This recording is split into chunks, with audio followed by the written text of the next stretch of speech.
Then I'll have to be strong enough to protect them and smart enough to outmaneuver my enemies. We, Kira said firmly, will have to be strong enough, smart enough. She met his eyes with an intensity that made his heart skip. I won't let them use your honor against you, Ethan. I won't let them destroy you for being the kind of leader this empire needs. The promise hung between them, heavy with implications neither was quite ready to examine. For the first time since he'd inherited the crown, Ethan felt like he might not be facing the challenges ahead alone. Kira, he said quietly, can I ask you something? Always. When you saw that detonator near the children, would you have done the same thing? She didn't hesitate. Yes. Even knowing it might kill you? Especially knowing it might kill me. Her copper eyes were steady, certain. That's what Kethvar means, the willingness to die so others might live. Then we understand each other. Something shifted in her expression. Surprise, recognition, maybe the beginning of something deeper. Yes, she said softly. I think we do. Outside, Imperial Prime glittered in the darkness, a city of billions depending on their young emperor to keep them safe. The Titan separatists would strike again. Ethan was certain of that. There would be more attacks, more difficult choices, more moments when everything he cared about hung in the balance.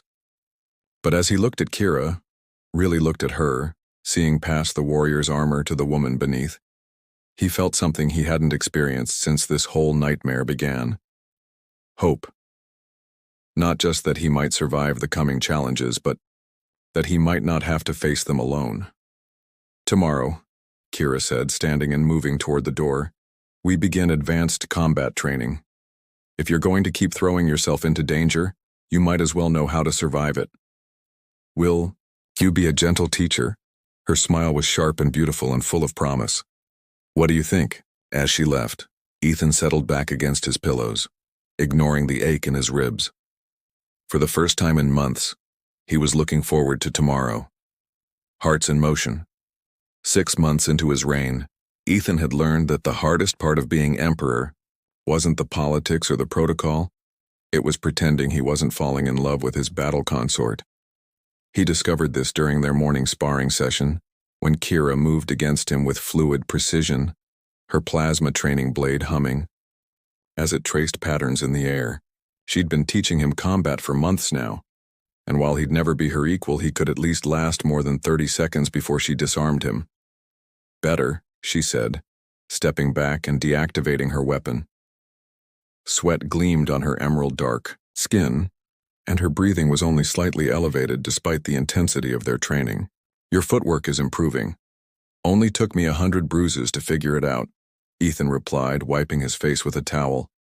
He tried not to stare at the way her fitted training clothes emphasized the powerful lines of her body, or how the silver tattoos on her arms seemed to pulse with their own light. Pain is an excellent teacher. Kira moved to the equipment rack, her movements unconsciously graceful. Your reaction time has improved as well. Yesterday's assassination attempt. You spotted the infiltrator before my sensors did. Lucky guess. Instinct. She turned to face him, her copper eyes serious. You're developing the awareness of a true warrior, Ethan. Your enemies underestimate you at their peril. The praise sent warmth through his chest, just as it always did. Over the months, Kira's approval had become something he craved more than he cared to admit. Not just because she was his teacher, but because somewhere along the way, her opinion had started mattering more than anyone else's. Speaking of enemies, he said, Minister Darkmoor wants to discuss the Outer Rim trade negotiations. Apparently there are some complications. Kira's expression darkened. What kind of complications? The kind that involve Count Slither. Count Varian Slither was everything Ethan despised about the old nobility, corrupt, entitled, and convinced that his wealth entitled him to treat others as commodities. He held sway over several key systems in the Outer Rim, making him too powerful to ignore despite his unsavory reputation. Your Imperial Majesty, Slither said, his voice carrying the oily charm of a practiced manipulator. He was humanoid but reptilian. with scaled skin and eyes like chips of obsidian. "How generous of you to receive me." They met in the formal receiving chamber, a room designed to intimidate with its soaring ceilings and massive crystal windows, overlooking Imperial Prime. Ethan sat on the Imperial throne, a piece of furniture he still found uncomfortable in every possible way, while Kira stood at his right hand in full ceremonial armor. "Count Slither," Ethan replied carefully. "I understand you have concerns about the new trade regulations." "Concerns, yes. Though I believe we can reach a mutually beneficial arrangement." Slither's gaze slid to Kira with undisguised hunger. "I've heard tales of Nexarian prowess. Perhaps your companion would be interested in a more lucrative position?" The temperature in the room seemed to drop 10 degrees. Kira didn't move, didn't speak, but something shifted in her posture that made every guard in the room suddenly alert. "General, Voidstrike serves the Empire," Ethan said, his voice carefully controlled. "She's not available for outside contracts." "Oh, but surely a young ruler such as yourself can see the benefits of flexibility." Slither leaned forward, his forked tongue flicking out to taste the air. "I could offer considerable compensation for her services. Extended contracts, very generous terms. She would find the work stimulating. The answer is no. Come now, don't be hasty. You're still learning the complexities of galactic politics. A wise emperor knows when to be pragmatic about his assets." That was when Ethan's carefully maintained imperial composure cracked. He stood, his formal robes swirling around him, and stepped down from the throne until he was standing directly in front of the reptilian count. "Let me be very clear about something," he said, his voice deadly quiet. "General Voidstrike is not an asset to be traded or a commodity to be sold. She is my partner, my consort, and a decorated military officer who has earned more honor in a single battle than you've managed in your entire worthless existence." Slither's obsidian eyes widened in surprise. "Your Majesty, surely you don't mean, if you ever..." Ethan continued, stepping closer until the Count had to crane his neck to meet his eyes. "Speak about her like that again. You'll discover just how creative I can be when it comes to protecting the people I care about. And trust me, my imagination has grown considerably darker since wearing this crown." The silence that followed was deafening. Minister Darkmoor looked like he was having heart palpitations. The guards were trying to become invisible, and Count Slither's scales had gone pale with shock. When Ethan looked to his right, he found Kira watching him with an expression he'd never seen before. Her copper eyes were wide, her lips slightly parted, and there was something in her face that made his heart race. Surprise, recognition, and something deeper that he didn't dare name. "The trade negotiations are concluded," Ethan announced, not taking his eyes off Kira. "Count Slither can accept the standard Imperial terms or find other markets for his goods. This audience is over." As the court cleared, Kira remained behind, moving with predatory grace until she stood directly in front of him. For a moment they just looked at each other, the air between them charged with something electric. "That," she said finally, "was either very stupid or very romantic. Can't it be both?" Her smile was unlike any he'd ever seen from her, soft and genuine and devastatingly beautiful. "With you it usually is." The complications began the next day, when Lady Crimson Ashworth arrived for what was supposed to be a routine diplomatic visit. She was human nobility from the core worlds. Beautiful, sophisticated, and apparently single. She was also, Ethan realized within minutes of meeting her, hunting. "Your Imperial Majesty," she said, curtsying gracefully in the palace reception hall. Her gown was a masterpiece of engineering that somehow managed to be both elegant and provocative, and her smile was perfectly calculated to be charming. What an honor to finally meet the galaxy's most eligible ruler. "Lady Ashworth," Ethan replied politely, trying to ignore the way she'd positioned herself to show off her considerable assets. "Welcome to Imperial Prime. Please call me Crimson. We're going to be such good friends." Her laugh was like tinkling bells, and she moved closer to him with the practiced grace of someone who knew exactly how to use her beauty as a weapon.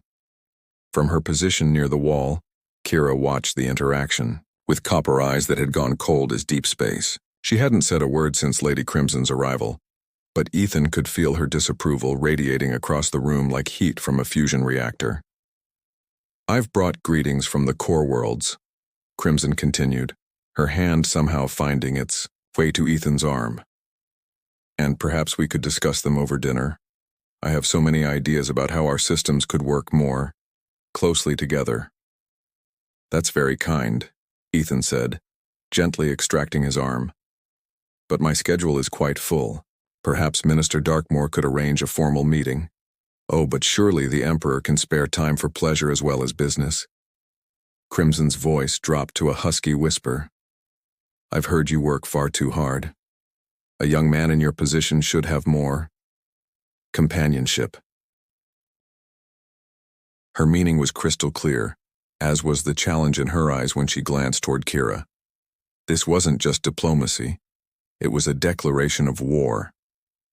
"His Imperial Majesty," Kira said, her voice cutting through the conversation like a plasma blade, "values quality over quantity in his associations."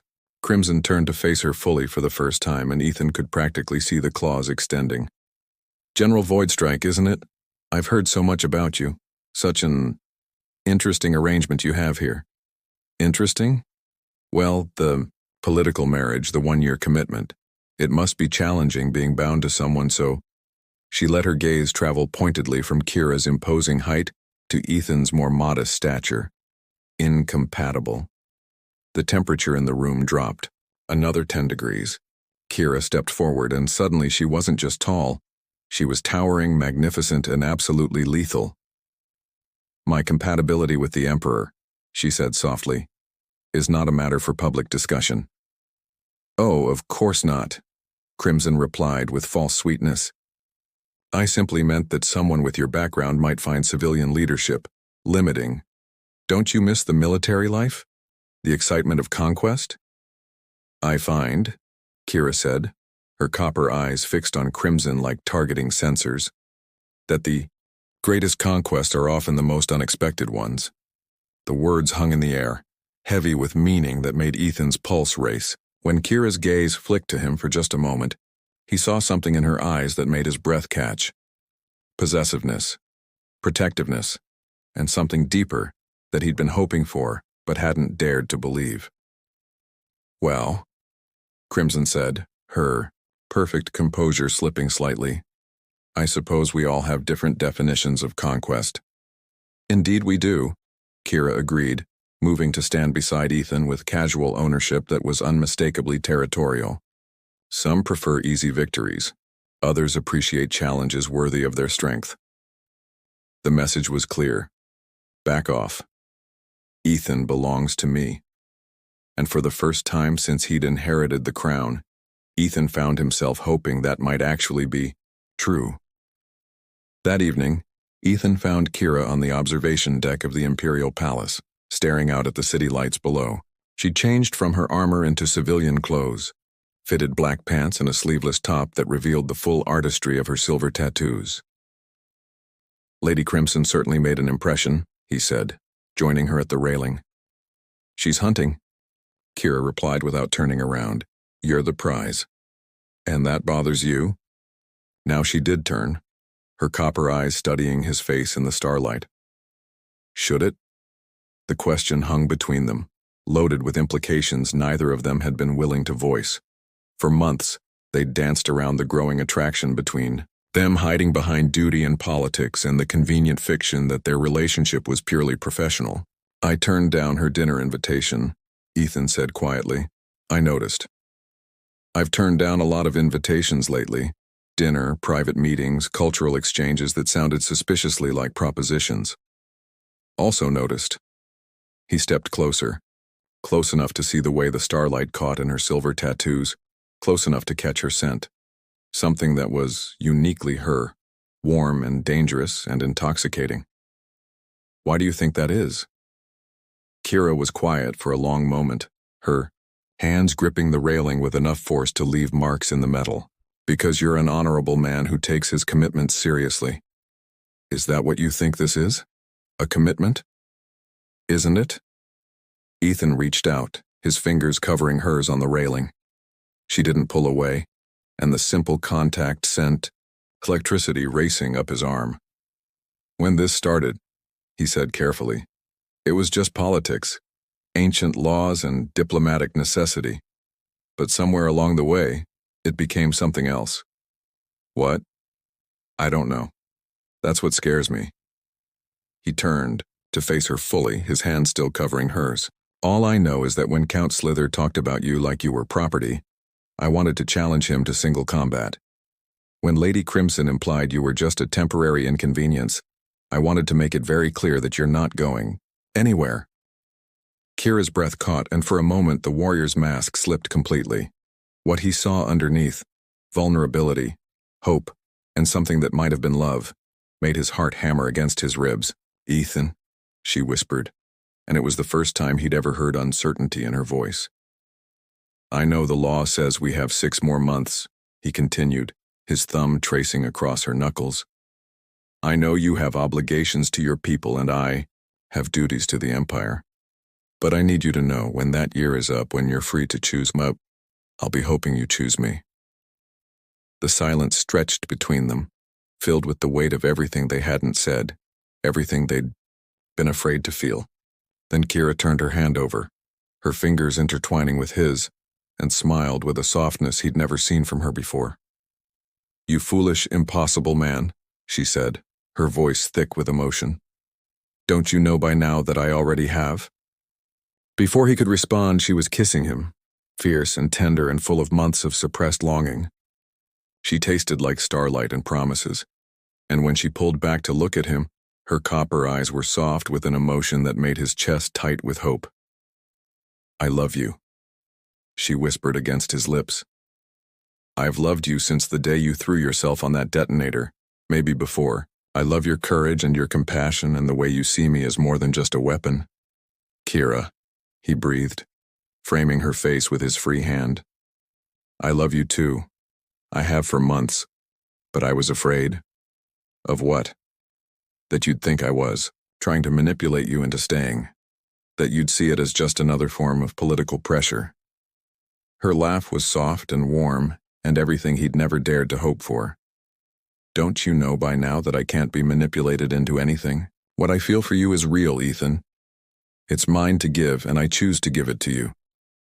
When she kissed him again, deeper this time, full of heat and promise and the kind of passion that could reshape worlds, Ethan thought that maybe, just maybe, inheriting an empire hadn't been such a cosmic mistake after all. Outside, Imperial Prime glittered in the darkness, but all he could see was the woman in his arms, the partner who'd chosen to stay not because the law demanded it, but because her heart did. 6 months left on their mandatory bond.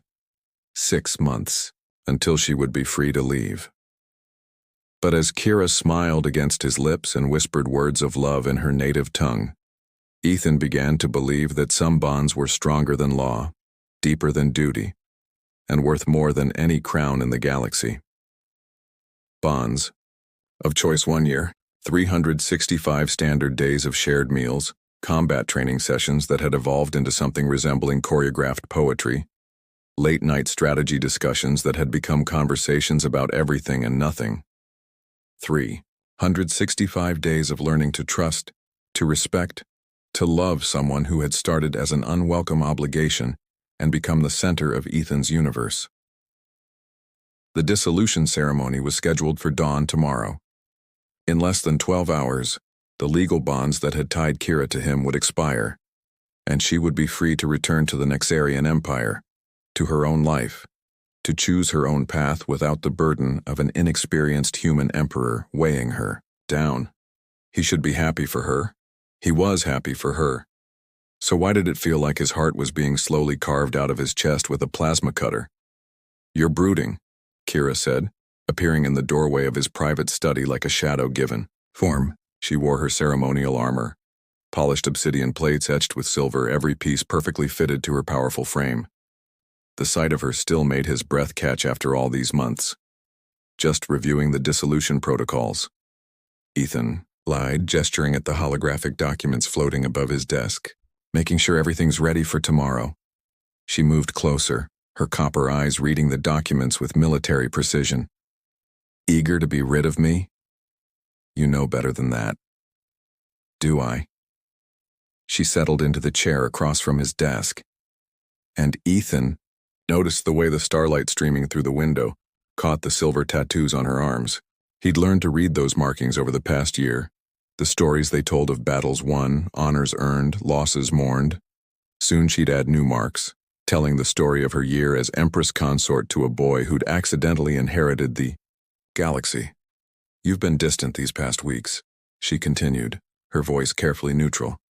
Preparing for my departure? The question hit him like a physical blow.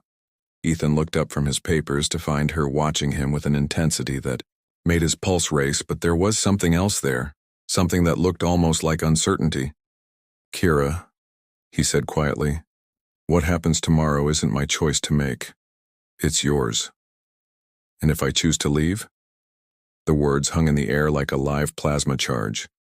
Ethan forced himself to meet her gaze steadily, even though the possibility felt like stepping into vacuum without a suit.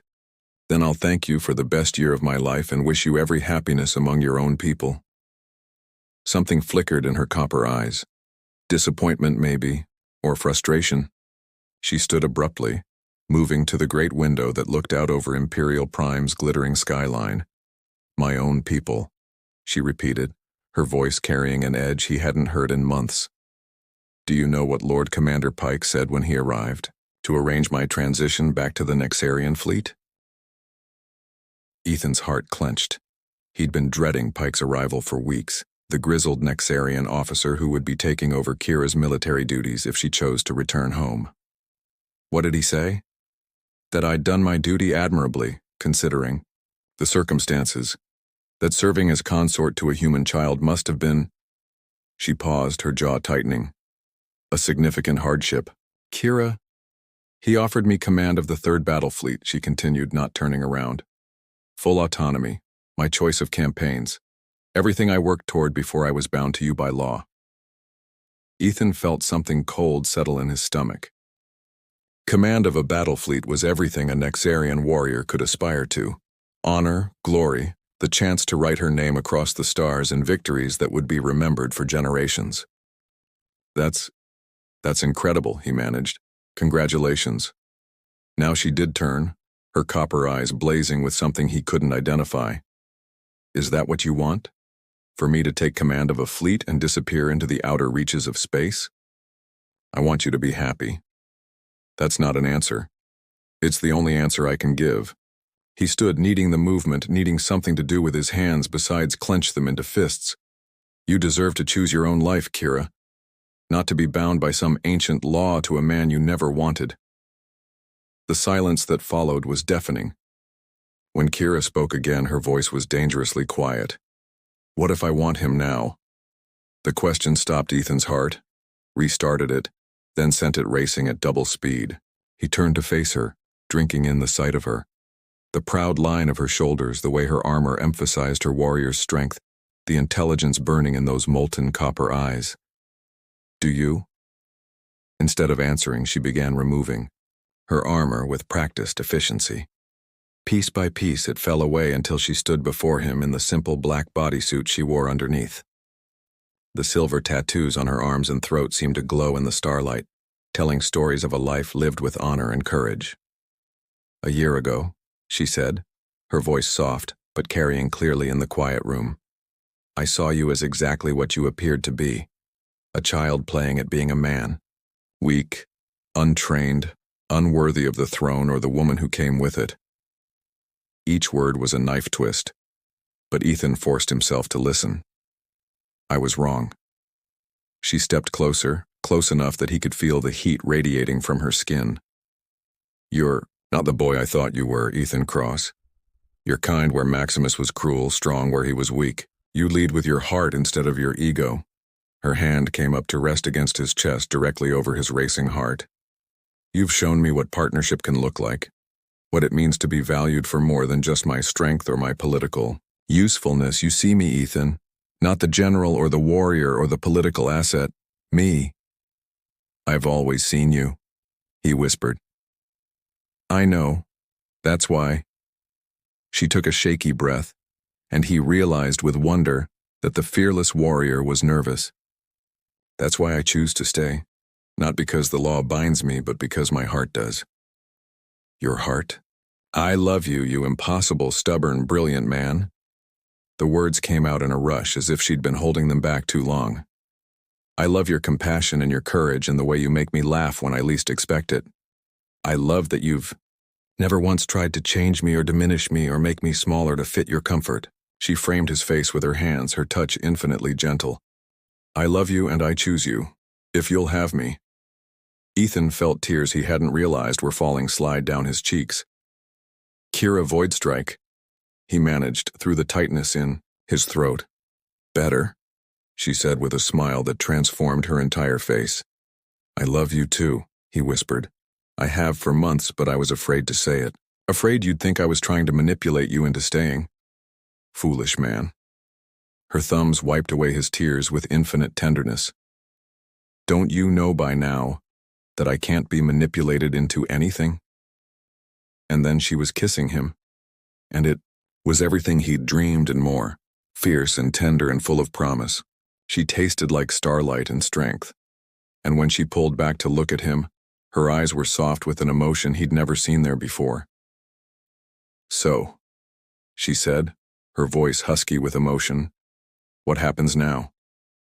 Now. Ethan smiled, feeling lighter than he had in months.